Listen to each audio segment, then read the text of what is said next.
दुनिया बहुत बड़ी है, 195 देश, और दुनिया भर के अंदर ईज ऑफ डूइंग बिजनेस में ये देश नंबर 1 पे है। करप्शन में ये दुनिया में तीसरा लीस्ट करप्ट यानी कि ऑनेस्ट कंट्री है। फ्यूचरिस्टिक प्रोग्रेसिव थिंकिंग में वर्ल्ड में नंबर 4, सेफ महसूस कराने में वर्ल्ड में नंबर 5, फॉरवर्ड थिंकिंग सोसाइटी में वर्ल्ड में नंबर 5, हायर एजुकेशन के अंदर दुनिया में 6ठे रैंक पे है, इनोवेशन या फर्स्ट मूवर के अंदर दुनिया में 7वें रैंक पे है, कल्चर तो इसका दुनिया में 9वां सबसे अच्छा यानी कि 195 देशों में हंगामा मचा चुका है, लायन अमंग द लीडर्स। अगर मैं इसको इंडिया के आंकड़ों से कंपेयर करूं, आप भी दुखी हो जाओगे, मैं भी दुखी हो जाऊंगा। इतने निराशाजनक है कि दिल टूट जाएगा कि इंडिया कहां पे है, सिंगापुर कहां पे है। 1965 में दुनिया का सबसे बड़ा कूड़ादान, जो दुनिया का सबसे बड़ा स्लम था, आज पूरी दुनिया में अपना परचम फैला चुका है। 20 सबसे छोटे देशों के अंदर है यूनाइटेड स्टेट्स ऑफ अमेरिका 15,000 गुना ज्यादा बड़ा है सिंगापुर से। नमस्कार, मैं Vivek Bindra, founder and CEO बड़ा बिजनेस.com। सिंगापुर एशिया की वो ड्रीम कंट्री है, वो छोटा देश है जहां पूरी दुनिया उसके जैसा बनना चाहता है। सिंगापुर जिसका साइज इंडिया के 0.02% है। 0.02% मतलब इंडिया 5,000 गुना ज्यादा बड़ा है। इनफैक्ट दिल्ली भी 2 गुना से ज्यादा बड़ा है सिंगापुर से। सिंगापुर 1819 में वहां मलाया के कुछ मछुआरों ने सिंगापुर को ढूंढा था, और साथ में कुछ चाइनीज किसान हुआ करते थे। इनक्रेडिबल स्टोरी, आज भिखारी से कहां पहुंचा है सिंगापुर। आज 5% लोगों के पास अपना मकान था 1965 में जब आजाद हुआ था देश। आज 95% लोगों के पास अपना मकान है। हाईएस्ट होम ओनरशिप है पूरी दुनिया के अंदर। सबसे बड़ी झुग्गी झोपड़ी जो थी सिंगापुर की, आज उसका मानना है हर चीज में हम नंबर 1 होना चाहते हैं। नंबर 2 मतलब हारे हुए लोगों में आप सबसे आगे हैं। नंबर 2 मतलब हारे हुए लोगों में आप सबसे आगे हैं। पूरी इकोनॉमी आज सिंगापुर की उन्होंने शिपिंग पे कर दी है। उनके पास आज पानी से लेकर मिट्टी तक हर चीज इंपोर्ट करते हैं, खुद का कुछ नहीं बनाते वो। No manufacturing. GDP per capita income के अंदर जब वो आजाद हुआ 1965 में तो केवल $300 वहां की पर कैपिटा इनकम थी, और आज वो $60,000 यानी कि 200 गुना बढ़ी है। कैसे हुआ, सारी स्ट्रैटेजी दूंगा आपको। सिंगापुर, वहां पर लाइफ एक्सपेक्टेंसी हेल्थ के कारण इतनी अच्छी हो चुकी है कि 84 साल एवरेज उम्र है वहां। 84 साल से पहले लोग नहीं मरते। 1965 में जब मलेशिया ने सिंगापुर को अलग किया तो वहां के प्राइम मिनिस्टर उस समय ली क्वान यू, जो सिंगापुर के प्राइम मिनिस्टर बने, बहुत दुखी थे। उनको समझ नहीं आया कि मैं झुग्गी झोपड़ी को चलाऊंगा कैसे। ये मछुआरों के छोटे से देश को इतनी गरीबी, पर उनकी लीडरशिप क्वालिटी बहुत जबरदस्त थी। आज भगवान के बाद दूसरा आदमी जिसको सब पूछते हैं सिंगापुर में, वो कौन है? Lee Kuan Yew. Single handedly उन्होंने सिंगापुर को बनाया, एक कंट्री को एक कंपनी की तरह बनाया, एक ऑर्गेनाइजेशन की तरह लीड किया। एक कंपनी को प्रॉफिटेबल तरीके से आप कैसे रन करोगे? वो कहते हैं प्रॉफिट बुरा शब्द नहीं है। वो बिगेस्ट झुग्गी आज एशिया की बिगेस्ट कैपिटल बन चुकी है, business capital of Asia. Liberal policy लेके आए। ली क्वान यू का एक मानना था, कम्युनिस्ट से बच के रहो, कम्युनिस्ट से बच के रहो, कम्युनिस्ट से बच के रहो। हम सब बराबर है, हम सब बराबर है। कोई बराबर नहीं है। हमें सबके प्रति फेयर रहना है, बराबर नहीं है। हमारे देश में भी कुछ कम्युनिस्ट हैं, इनका मानना है कम्युनिस्ट से जितना दूर रहोगे उतना जल्दी आगे बढ़ोगे। ये शुरू से ही इन्होंने सारे वो लेसन दिए कि मैं कम्युनिस्ट से आगे कैसे निकलूं, इनसे दूर कैसे रहूं। मैंड्रिन सीखते थे चाइनीज ताकि कम्युनिस्ट लोगों को इन्फ्लुएंस कर सके, और 90 साल की उम्र तक चाइनीज और अच्छे से कैसे बोले, मैंड्रिन भाषा अच्छे से कैसे बोले। अपने विजन को, अपनी देश की कहानी को ऐसे समझाते थे, ऐसे सिखाते थे, लोगों का दिल जीत लेते थे कि लोग अपने अपने एजेंडा सारे भूल जाते थे, लोग पूरा समर्पित हो जाते थे ली क्वान यू को। ये एक ऐसे राजा की तरह उन्होंने चलाया, बिल्कुल सुप्रीमली प्रैग्मेटिक, सुपर प्रैक्टिकल। कहते कोई सोशलिज्म नहीं चाहिए, कोई कम्युनिज्म नहीं चाहिए, हर चीज प्रैक्टिकल। पैसा आना चाहिए, ग्रोथ होनी चाहिए, देश ग्रो करना चाहिए, देश के आदमी ग्रो करने चाहिए, उसके लिए कुछ भी करूंगा। इनका जो मॉडल है ना देश का, वो है CMIO मॉडल। CMIO मतलब चाइनीज, मलाया, इंडियन और अदर्स। ओ मतलब अदर्स, बचे हुए लोग। ये 4 प्रकार के लोग ही मलेशिया में, क्षमा चाहता हूं, सिंगापुर में रहते हैं। चाइनीज, मलाया, इंडियन और अदर्स, CMIO। इन्होंने जो ज्योग्राफिकल एडवांटेज उठाई ना वहां पे, इस डिसिप्लिन डेमोक्रेसी के अंदर जो ज्योग्राफिकल एडवांटेज बिल्कुल पानी के बीच में है। यहां पे 40% वर्ल्ड ट्रेड सारा समुद्र से होता है, तो जो फायदा मलेशिया भी वहीं था, थाईलैंड भी वहीं था, जो फायदा वो नहीं उठा पाए वो सिंगापुर ने उठाया। इन्होंने रिसोर्सफुलनेस, मतलब क्या, रिसोर्सेज नहीं है, मेरे पास अपना कुछ नहीं है, लेकिन रिसोर्सेज जुटाने की क्षमता है। जैसे दुबई ने किया वैसा ही सिंगापुर ने भी किया। कल्चरली मजबूत देश बनाया शुरू से। ली क्वान यू की कहानी यह थी कि वो जब वो यूके में पढ़ने गए थे, और वहां जब वो पढ़ रहे थे उस समय कैम्ब्रिज यूनिवर्सिटी के अंदर, तो वहां इंग्लैंड में अखबार बांटने का एक डिस्पेंसर हुआ करता था। उस डिस्पेंसर से लोग आते थे कहानी सुनना, अखबार उठाते थे और पैसा डाल जाते थे, अखबार उठाते थे और पैसा डाल जाते थे। जिसने $10 का नोट डाल दिया तो बच्चा वो चिल्लड़ भी वहां से उठा के अपनी जेब में डाल के ले जाते थे, ईमानदारी के साथ में। जितना पैसा उसको वापस देना उतना ही उठाते थे। ये देख के हैरान हो गए, इतने ईमानदार। इतनी ईमानदारी कैसे आ गई भैया?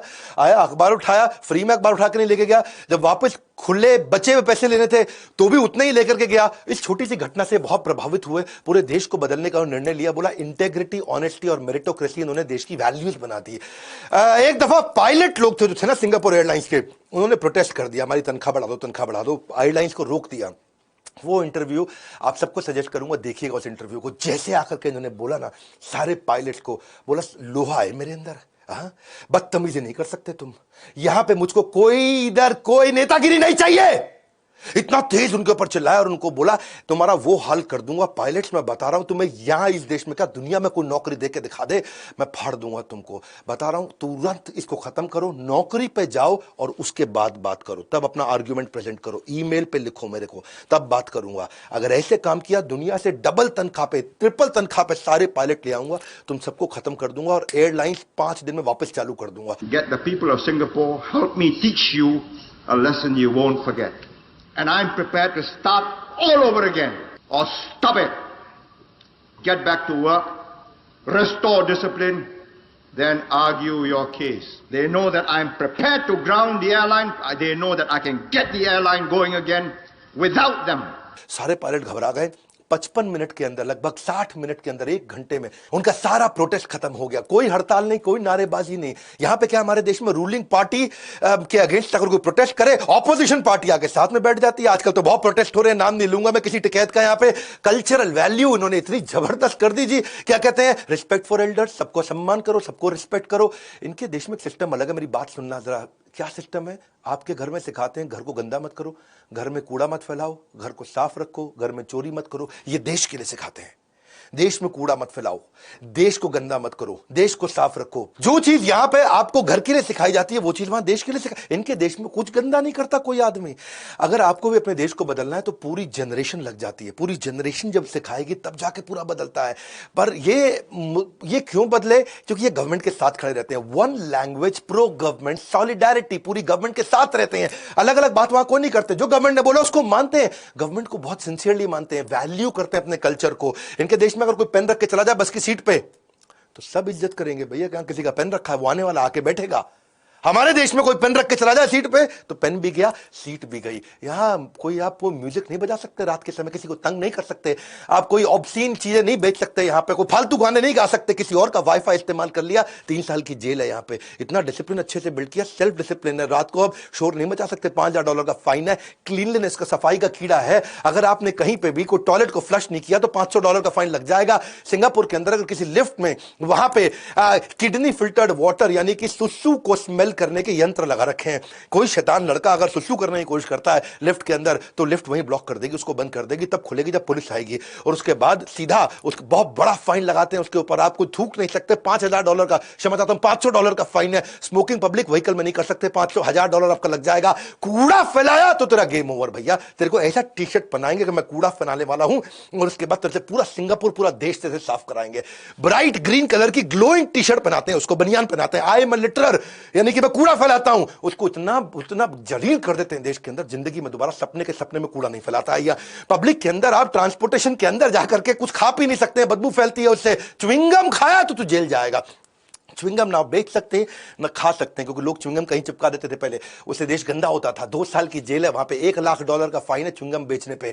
गवर्नमेंट पॉलिसी को लोग फॉलो करते हैं वहां पे। आप गवर्नमेंट को आप क्रिटिसाइज नहीं कर सकते हैं, सीधा जेल जाएंगे लोग। हिप्पी कल्चर से ली कुआन यू को बहुत खुंदक थी, बोला आदमी का बाल नहीं बड़ा करने देंगे हम बिल्कुल भी। या मेरा कैमरा मैन, उसके बाल देखो बड़े, तू तो जेल जाएगा, तेरे को बता रहा हूं मैं।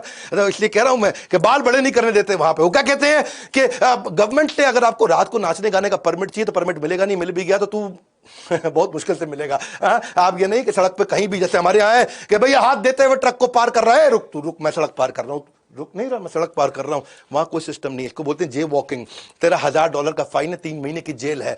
जब तेरी जेब्रा क्रॉसिंग पे ग्रीन लाइट होगी तभी तू चल के जाएगा। ऐसा कोई सिस्टम नहीं, इंटरफेयर नहीं कर सकते आप पब्लिक ट्रैफिक में, आप पब्लिक प्रॉपर्टी के साथ भी नहीं कर सकते। सेम सेक्स रिलेशनशिप, गे, लेस्बियन अभी तक वहां बिल्कुल अलाउड नहीं है। वहां पे आप अगर हाँ आपके पास ड्रग्स है तो ना आपको जेल होगी ना आपको फाइन होगा, उस पर सीधा फांसी होगी।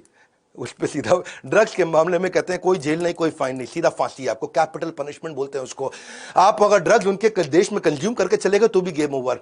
ऑब्सीन मटेरियल नहीं बेच सकते, पोर्नोग्राफी नहीं बेच सकते, वहां पे घर पे भी तू नंगा नहीं घूम सकता, तेरी फोटो खींच ली ना खिड़की से किसी ने, तुझे जेल हो जाएगी। ग्राफिटी यानी कि सड़कों पे आप पेंट नहीं कुछ भी कर सकते। फाइन के साथ साथ वहां पे वो केनिंग यानी कि डंडों से पेलते हैं, वहां डंडों से मारना, पीछे सूद देते हैं, इतना सूदते हैं, इतना मारते हैं, उसके वो उनके लिए लीगल है वहां पे। करप्शन इम्पॉसिबल है, likelihood gold down, LGD likelihood gold down. वहां क्यों? क्योंकि इतना एजुकेशन पे फोकस है, इतना एजुकेशन पे फोकस है, वहां के सारे मिनिस्टर पूरी तरह एजुकेटेड, जबरदस्त एजुकेटेड है, उनको तनख्वाह सीईओ के बराबर मिनिस्टर को तनख्वाह देते हैं। कहते हैं कि भैया तेरी मिनिस्ट्री में अगर ग्रोथ आ जाए तो जो प्रॉफिट का शेयर भी दे दूंगा। मॉनिटरी नॉन मॉनिटरी रिवॉर्ड देते हैं अगर कोई ईमानदारी दिखाता है, इसलिए वहां कोई मिनिस्टर, कोई करप्शन नहीं है। करप्शन के मामले में एकदम जीरो करप्शन, दुनिया में टॉप रैंक कर गया करप्शन ना होने के मामले में। वैल्यू और कल्चर इतना सिखा दिया, बचपन से ही एजुकेशन में इतना सिखा दिया। आप देखो ना, मैंने आपको बताया कि घर में रहते थे तो घर में बोलते थे आपको कि भाई तू घर साफ कर, यहां क्या बोलते हैं देश साफ कर। यहां कभी किसी ने बोला हमारे देश में कि जाके देश साफ कर या सड़क साफ कर, सब बोलते थे कि भैया घर साफ कर, किचन साफ कर, बेड साफ कर। वहां पे इतनी वैल्यू डाल दी है, करप्शन चली गई है। मिनिमम एजुकेशन क्राइटेरिया है वहां पॉलिटिक्स में आने के लिए, इतना कॉम्पेंसेशन है कि likelihood goes down, LGD likelihood goes down. कैसे करप्शन करेगा? और अगर तू बहुत पैसा कमा भी लिया, सिंगल प्रॉपर्टी रूल है, तू बहुत प्रॉपर्टी खरीद नहीं सकता, तेरे पे बहुत पैसा है, हाँ बहुत पैसा है, तो फिर भी तू एक ही मकान खरीदेगा, तू मल्टीपल मकान नहीं खरीद सकता। और अगर फिर भी तुझे बहुत खुजली हो रही है और फिर भी तू करप्शन कराया, तो वहां की जुडिशरी इतनी स्ट्रिक्ट है कि तुरंत कुछ ही दिनों के अंदर एकदम रिजल्ट आ जाता है, इतनी बड़ी पेनल्टी लगती है, गेम ओवर हो जाता है। इसलिए आज वहां खुशी खुशी बिजनेसमैन फ्लरिश कर रहा है। जिसका मन करता है जाकर के सुबह पहुंच सिंगापुर, शाम तेरी कंपनी चालू। नहीं समझा क्या? सुबह पहुंच जा, शाम को कंपनी चालू, सिंगल विंडो सिस्टम, फटाफट काम करेगा। हाईएस्ट नंबर ऑफ मिलियनियर्स हैं पूरी दुनिया के अंदर, इसलिए करप्शन नहीं है वहां पे। लीस्ट करप्ट कंट्री बन चुकी है। मेरिटोक्रेसी है ना, रूल क्या है? मेरिटोक्रेसी। जो मेरिट पे है वही आगे जाएगा। कोई जाति वाति का चक्कर नहीं है, कोई रिजर्वेशन का चक्कर नहीं है। किसी को हायर करना, नौकरी पर रखना, कोई नई पॉलिसी बनानी है, कोई किसी को तनख्वाह देनी है, किसी को तनख्वाह बढ़ानी है, किसी को एडमिशन देना है, किसी का एग्जामिनेशन है। नो करप्शन, सब कुछ मेरिट पे है। तेरे में दम है तो तू आगे जाएगा। तो किसी जात का, किसी धर्म का, किसी लिंग का, किसी देश का क्यों ना हो। रिजर्वेशन का मतलब है एंटी प्रोग्रेसिव, जो आदमी में दम है उसको आगे नहीं जाने देते। इंडियन सिस्टम क्या पूरी तरह ऑपोजिट है मेरिटोक्रेसी की। मेरिट पे नहीं चलाते यहां पे, यहां कास्ट, रिजर्वेशन और नेपोटिज्म पे चलता है सब कुछ। बिल्कुल उसके चक्कर में क्या, डॉक्टर गलत आता है तो वो एनेस्थीसिया गलत दे देता है, एनेस्थीसिया गलत देता है तो बेचारा कम एनेस्थीसिया दिया तो पेशेंट एक बेचारा ऑपरेशन के बीच में खड़ा हो गया। हाँ जी क्या हो रहा है जरा बताओ, जरा ऑपरेशन चल रहा है मेरा, है जी, उसको एनेस्थीसिया कम दिया, एक को एनेस्थीसिया ज्यादा दे दिया, उसका ब्रेन डैमेज हो गया। कितने बारी ऐसा होता है कि सर्जिकल इक्विपमेंट अंदर ही छोड़ के आ जाता है। सिजेरियन करते वक्त कभी कॉटन अंदर छोड़ देता है डॉक्टर, कभी बाएं पांव का करना था ऑपरेशन, दाएं पांव का कर दिया। एक बेचारी बूढ़ी महिला 60 साल की, उसको पानी पिलाना था, एसिड पिला दिया। अब ऐसे डॉक्टर का आप क्या करोगे, हैं जी? अंदर सुई छोड़ करके आ गया। कॉम्पिटेंट टीचर नहीं बन पाते हैं जब ऐसा रहता है। मेरिटोक्रेसी उनके देश की वैल्यू है। पूछा था किसी ने, ली कौन यूज है, तुझको इंडिया दे दें तू क्या करेगा? तूने सिंगापुर तो खड़ा कर दिया। बोला मेरिटोक्रेसी, इंटेग्रिटी यानी कि ईमानदारी, और उसको आगे बढ़ाऊंगा जिसमें दम है, हैं जी? वो क्या इंडियन टीचर क्या करे, स्पेलिंग बता रहा है, DANGEROUS, डंगर्स। डेंजरस को बता रही डंगर्स, हैं जी। नेचर को बता रही नुटूरे फुटूरे। भाई वो देश कैसे तरक्की कर सकता है जहां लोग अपने आप को पिछड़ा साबित करने में लगे हुए हों? अरे बिल्कुल मेरिट मेरिट मेरिट, इनका रूल मेरिट है। बोला हम सब बराबर नहीं है, जो ज्यादा कॉम्पिटेंट आगे जाएगा, एजुकेशन ज्यादा, कॉम्पेंसेशन ज्यादा है। ट्रांसपोर्टेशन का भी सिस्टम इन्होंने बड़ा अच्छा बना दिया। वो क्या कहते हैं, 8 वर्सेस 60। 8 वर्सेस 60 मतलब 2 गाड़ी में 8 लोग आएंगे, 2 गाड़ी का बराबर जमीन में जगह एक बस घेरती है, उसमें 60 लोग आएंगे। 2 गाड़ी में कितने बैठेंगे, एक गाड़ी में 4, एक गाड़ी में 4, 2 गाड़ी आगे पीछे खड़े करोगे तो बस के बराबर साइज हो गया। तो बोला बस में जाना, तू बहुत पैसा है तेरे पे, हाँ तो तेरी गाड़ी महंगी कर देते हैं। अभी इतनी महंगी कर दी, इतना टैक्स लगा दिया गाड़ी में, दुनिया में सबसे महंगी गाड़ी वहां कर दी। बोला जरा गाड़ी मत खरीद, तू तेरे खरीदने नहीं देंगे गाड़ी, और तू खरीद भी लिया तो फिर भी तेरे पे इतना फाइन लगाते रहेंगे, तेरा मन ही ना करे गाड़ी चलाने का। 8 वर्सेस 60। बोला बस में जाओ, पब्लिक बस को बढ़िया बना के देंगे, तुमको ऐसी बना के देंगे, टाइम से आएगी बस, टाइम से जाएगी, मजा आएगा एयर कंडीशन बस के अंदर। क्योंकि 8 वर्सेस 60, 2 गाड़ी में 8, एक बस में 60, जगह बराबर घेरते हैं। इन्होंने सिस्टम बनाया कॉम्पेंसेशन का, ऐसे बढ़िया तनख्वाह दो। एजुकेशन के मामले में वर्ल्ड में नंबर 3, एशिया में नंबर 1, और एजुकेशन के आउटकम के मामले में वर्ल्ड में नंबर 5। तो भैया यहां पे सिंगापुर में मैंडेटरी कर दिया एजुकेशन पूरी, और साथ में एजुकेशन खुद भी उसको स्पॉन्सर करती है सरकार भी। और उसके बाद देश छोटा है तो कहते हैं भाई मिलिट्री में भी जाना पड़ेगा, हर आदमी को 2 साल के लिए मिलिट्री में जाना पड़ेगा। तो ये इनका मामला मानना बिल्कुल सिंपल है कि आईपी प्रोटेक्शन, किसी ने कोई बढ़िया इंटेलेक्चुअल प्रॉपर्टी बना दी, उसको कोई कॉपी ना कर पाए, तो वर्ल्ड में नंबर 2 हो चुके हैं। इजराइल वर्ल्ड में नंबर 1 है, उसके बाद है ये वर्ल्ड की सबसे कॉम्पिटिटिव कंट्री के नाम पे आता है वर्ल्ड के अंदर नंबर 1। फीमेल 95% पढ़ी लिखी, मेल 99% पढ़े लिखे। मुद्दा बड़ा सिंपल है भैया, रूल है यहां पे एजुकेशन प्लस कॉम्पनसेशन। तू बढ़िया पढ़ाई कर, तुझे बढ़िया तनख्वाह देंगे। पैसा प्लस पढ़ाई, एजुकेशन प्लस कॉम्पनसेशन, पैसा प्लस पढ़ाई, सिंगापुर की शान बढ़ाई। मेरा मुद्दा समझो, देखो जब अगर किसी को एजुकेट कर दोगे बहुत इंडिया में और उसको तनख्वाह अच्छी नहीं दोगे तो विदेश भाग जाएगा। दूसरा, एजुकेशन नहीं दोगे, तनख्वाह दे दोगे तो वो धोखा देगा, गलती करेगा, नॉलेज नहीं है चोरी करेगा। तीसरा, ना एजुकेशन दोगे और ना कॉम्पनसेशन दोगे, ना एजुकेशन दोगे ना तनख्वाह दोगे तो फिर वो क्या करेगा वो मैं नहीं बताऊंगा वो क्या करेगा, वो आपको मालूम है क्या करेगा। है जी, यहां की मीडिया इन्होंने कंट्रोल कर दी। बोले मीडिया तुम वो दिखाओगे जो हम बताएंगे, बिल्कुल ब्रेन वॉश नहीं करोगे, नॉनसेंस फालतू न्यूज नहीं चलेगी यहां पे। यहां केवल न्यूज चलेगी पॉजिटिविटी की। लोग अगर सुबह न्यूज चैनल देखें तो इतना मोटिवेट हो जाए, इतना पॉजिटिविटी और ऑप्टिमिज्म आ जाए इनके यहां पे। केवल न्यू डेवलपमेंट, न्यू टेक्नोलॉजी, उसी के बारे में बताएंगे, देश की प्रगति के बारे में बताएंगे। ऐसा हमारे इंडिया जैसा न्यूज नहीं है यहाँ पे। चैन से सोना है तो जाग जाइए, सन्नाटे को चीरती सनसनी, वही सब नॉनसेंस चला रहा है यहाँ पे। ईज ऑफ डूइंग बिजनेस में आगे बढ़े। फॉरेन एड नहीं चाहिए इनको रियल ट्रेड चाहिए। Foreign add versus real trade. New Zealand के बाद आज वर्ल्ड में नंबर 2 पे है ये। क्यों? क्योंकि ये गेटवे बन चुका है इंटरनेशनल कंपनीज के लिए सिंगापुर में आकर के धंधा करने के लिए। सिंगापुर ने इतना फ्लेक्सिबल बना दिया अपने आप को। लेकिन इंडिया क्या है, ईज ऑफ डूइंग बिजनेस में 63वें रैंक पे। चलो वो फिर भी ठीक है, पिछले साल 77 पे थे, इस साल 63 पे है। लेकिन ईज ऑफ स्टार्टिंग बिजनेस में हम 136वीं रैंक पे। आज अगर दिल्ली में तेरे को रेस्टोरेंट खोलना है ना तो तेरे को 45 डॉक्यूमेंट चाहिए, 26 में से एक लाइसेंस के लिए दिल्ली पुलिस से। तुझे अगर बंदूक खरीदनी है तो 19 डॉक्यूमेंट में चल जाएगा। यानी कि देश में बंदूक खरीदना आसान है, रेस्टोरेंट खोलना मुश्किल है। Ease of starting business. मैंने गडकरी जी के साथ एक इंटरव्यू किया था, उस वीडियो को देखना। मैंने बोला आपको गडकरी जी कि इस पर बहुत काम करना जरूरी है। अच्छा देश क्या है जहां लीडरशिप अच्छी हो। यहां पे इनके 63 आइलैंड है सिंगापुर के, छोटे छोटे, जो किसी काम के नहीं, ना पानी, ना जन, ना जीवन, ना जात, ना कुछ नहीं है वहां पे। ना अपना कोयला, ना अपना तेल, ना अपनी गैस, ना अपना लकड़ी, ना अपना एग्रीकल्चर, ना अपना मिनरल, ना अपना मेटल, अपना कुछ मैन्युफैक्चर नहीं करते। पूरी इकोनॉमी सर्विस बेस्ड कर दी इन्होंने। कहा छोटा देश है, यहां कहां मैन्युफैक्चरिंग सेटअप लगाएंगे, इसको सर्विस क्यों बनाते हैं। पूरा फ्यूचर ठीक करने के लिए आपको डिसीजन तो आज ही लेना पड़ेगा। सारे नेचुरल रिसोर्स इनके कहते हैं मेरे पास कुछ नहीं है, मेरे पास एक ही रिसोर्स है, इंसान। इंसान को ताकतवर बना दो। ये कहते हैं मेरा एक ही नेचुरल रिसोर्स है, पीपल। पीपल को इतना बढ़िया बना दिया कि कोई सिंगापुर के देश वाले छोड़ के नहीं जाता है, सिंगापुर छोड़ के जाएगा ही नहीं। ये सर्विस इंडस्ट्री का हब बन गया है आज। माइस यानी कि माइस को मतलब क्या होता है, मीटिंग, इंसेंटिव, कॉन्फ्रेंस और एग्जीबिशन। ये यानी कि जो भी कॉन्फ्रेंसेस दुनिया में होती हैं, एग्जीबिशन दुनिया में होती हैं, उसके लिए दुनिया में 3 ही सबसे बढ़िया शहर है। कौन से 3 शहर है? सबसे बढ़िया शहर है लंदन, न्यूयॉर्क और सिंगापुर। दुनिया में 3 ही शहरों में लोग सारी कॉन्फ्रेंसेस करते हैं। इंटरनेशनल कॉन्फ्रेंस के लिए इसका बहुत नाम हो चुका है। दुनिया का नंबर 1 एयरपोर्ट, चांगी एयरपोर्ट उन्होंने सिंगापुर में बना दिया। हेड ऑफिस सारी बढ़िया बढ़िया कंपनीज का।